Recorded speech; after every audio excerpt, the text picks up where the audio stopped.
Gentlemen, my name is Zerbin Singleton, and I'm a major in the United States Marine Corps, where I fly the H-1 Zulu Super Cobra, one of the baddest attack helicopters known to man.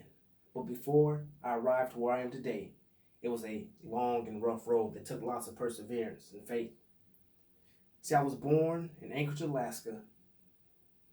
It'll be the first and last time I was addicted to drugs because my mom had been on drugs just about all my life. So when I was born, I might be what you call a crack baby. My heart was beating too fast and I was premature. But the first miracle in my life was that I grew into a healthy young baby. But growing up with my mother, I've seen different things. I've seen domestic violence. I've seen her get beat. I've seen her with a broken leg and a broken arm. I've seen drugs. I've seen her use them, sell them, cook them. There's been times where we've even been homeless. And you can imagine being homeless in Alaska.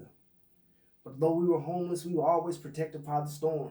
And it might not have been the prime real estate like Boardwalk or Park Place. It might have been that shelter for battered women or that apartment building we lived in, that unit with 10 other people where drugs ran in and out. But I can tell you that we were always protected from the storm.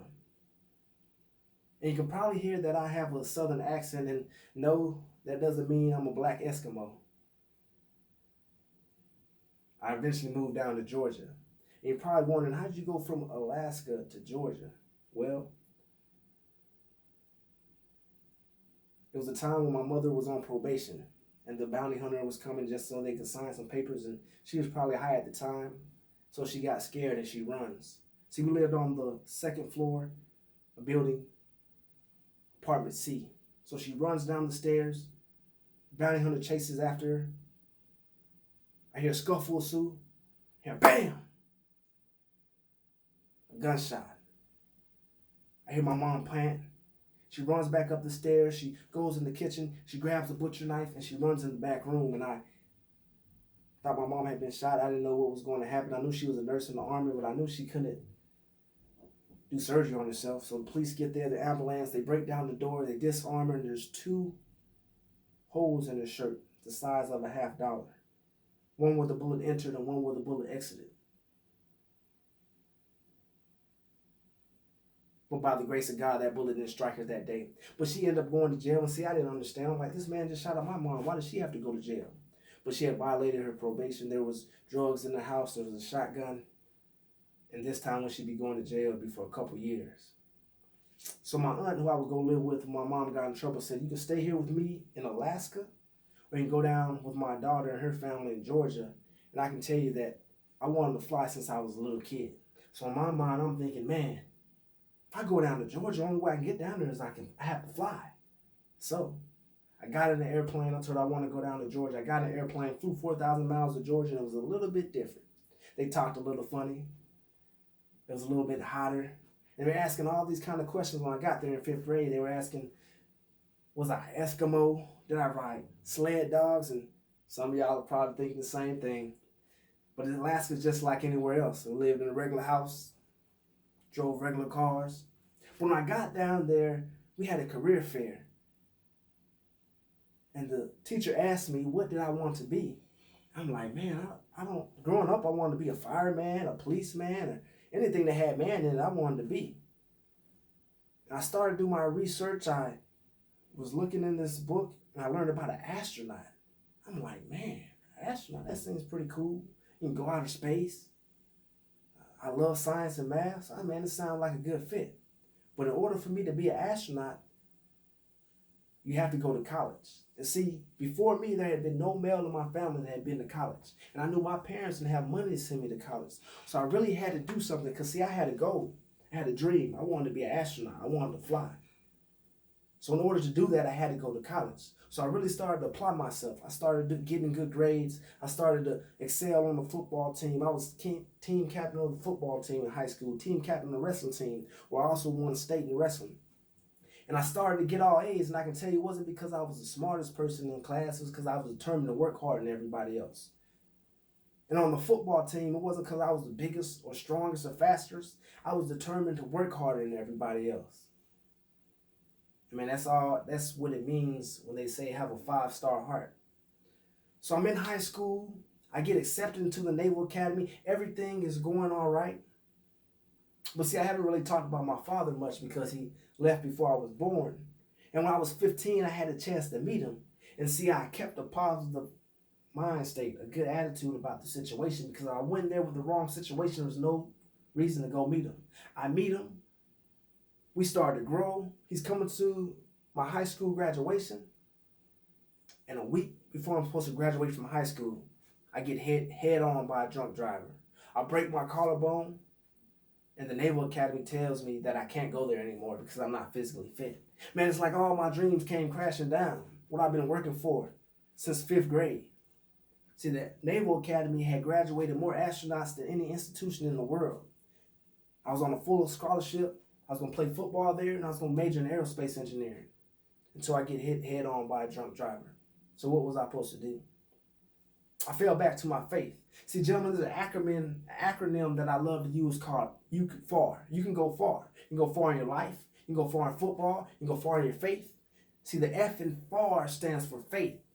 See, I had to have faith in God, and I had to have faith in myself. Because if you don't believe in yourself, who else will? The A stands for attitude because you have to have a positive attitude. If you woke up this morning on the wrong side of the bed, thinking you're going to have a bad day, then you're right.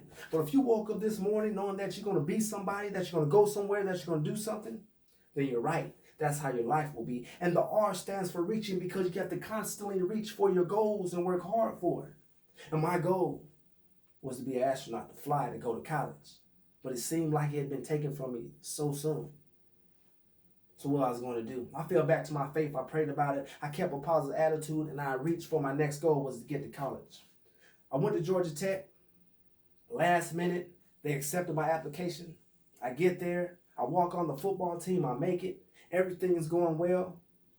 And my parents are asking me, am I still going to go to the Naval Academy? And see, I didn't know. When I don't know something, I fall back to my faith. I prayed about it and I asked God to guide my way. Season's over. It's the next semester. The head coach, Jen Changeli, he invites me to his office. And I'm thinking big things. I got that positive attitude. I've been out here balling. He's going to put me on scholarship. I'm better than some of these other dudes he has on scholarship. And he tells me, he says, Zerbin, you're not big enough, strong enough, or fast enough to play D1 football. Maybe you should try something else. Man, I've been playing football since 3rd grade. What is he talking about? I'm better than these dudes he got on the team. And it hurt. It hurt really bad. But that was my sign from God. It was time to move on. And that's when I went to the Naval Academy. So I get to the Naval Academy, and it's a little different. You got restrictions. I like to equate it to, it's like jail, but you get to leave on Saturday from 10 to 10. So it took a lot of perseverance to make it through at least my first semester. And see, so it's the end of my first semester. I get there, everything is going okay. And I call my dad for Christmas, and he doesn't answer. It was pretty peculiar because he always answered, or he at least called right back. I'm like, man, what's going on? I get a call from his wife on January 3rd, 2005. She tells me he's committed suicide, that he shot himself in the head. Man, it hurt so bad. I had just met him. We had grown together since I was 15. And everything was going good with our relationship. And for him to take his life so suddenly and take himself away from me, it hurt pretty bad. But what was I going to do? Was I going to give up? The first year at the Naval Academy is arguably one of your hardest years at the Naval Academy. Nope. You know what I did? I was determined to go far. At least for this next semester. I fell back to my faith. I prayed about it. I continued to keep my positive attitude, and I continued to reach my goal, which was to make it through the first year at the Naval Academy. And I did. My last 3 years at the Naval Academy, I started on the football team. My senior year, we beat Notre Dame after losing to them for 43 years straight. I won the Orange Bowl, Courage Award, and the Disney Spirit Award, which meant that I was the most courageous and had the most spirit of any other football player in the nation. In 2008, I graduated from the Naval Academy with a Bachelor of Science in Aerospace Engineering, where I was commissioned into the United States Marine Corps with follow-on training to be a pilot. Man, it was a long road, but I made it. I continued to go far. Additionally, my senior year at the Naval Academy, I was also brigade commander, which means I was in charge of all 4,400 students at the Naval Academy, the top leadership position that you can have. And that brings me to where I am today. I'm a Marine Corps pilot, helicopter pilot, attack helicopter pilot, getting ready to deploy soon. So where do I see myself in 10 years? Oh, I'm still working on my goal of being an astronaut. I'm working on my master's right now online at Purdue University. And in 10 years, I see myself married with a beautiful wife and kids, hopefully going to Mars. 2 words that I would say describe me is dauntless and faithful. Dauntless means fearless with perseverance. In order for me to be dauntless, I had to have faith. I had to have faith in God. And that's how I am dauntless and faithful. Gentlemen, I want you to remember the acronym FAR. Remember that F in FAR stands for faith. See, Martin Luther King said, you have to have faith to take the first step when you can't see the whole staircase. The A stands for attitude. In school, they used to tell me that your attitude determines your altitude and the sky is the limit. But Jim, I want to tell you, I used to believe that. Somebody told me, don't tell me the sky is the limit when I can see footprints on the moon. And the R stands for reaching, because gentlemen, you have to continue to reach for your goals and work hard at it. See, there's a thin line between failure and success. And if you've never failed before, it's hard to tell what side of the line you're on. So failure is a part of life. It's a part of making you better. It's a part of helping you persevere and reach your goals.